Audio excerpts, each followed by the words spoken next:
voix séparait les deux candidats. Et puis ce week-end, lors de l'élection du maire, alors que le conseil ne compte que 33 conseillers, l'urne de la mairie a recueilli 34 enveloppes. Un second vote a donc dû être organisé.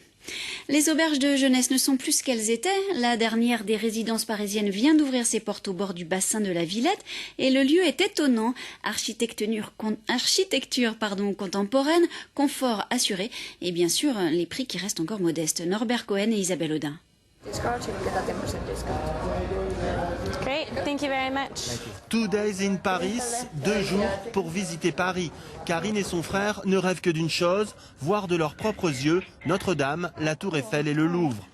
Pour quelques dollars, ils ont poussé la porte d'une toute nouvelle auberge de jeunesse située sur les rives du bassin de la Villette, mais très loin du cœur historique de Paris.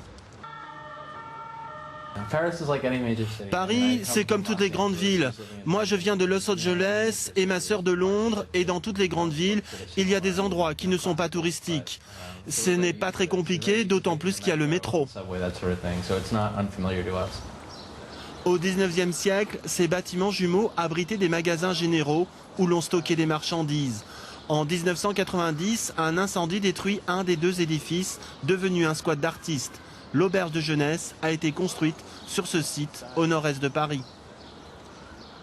Déjà ici, vous êtes dans un quartier populaire, donc vous avez la chance unique de pouvoir rencontrer une population locale qui n'est pas habituée à avoir des touristes et qui donc elle-même est assez accueillante. On recommande beaucoup les petits bistrots du quartier. On a aussi le musée des sciences qui est à proximité, le parc des Buttes-Chaumont. Ashley est ici depuis 5 jours et maintenant elle apprécie le quartier. C'est merveilleux. C'est beaucoup mieux que ce que j'avais imaginé. C'est la première fois que je viens dans cet hôtel. Vu le prix, je croyais que ça allait être petit.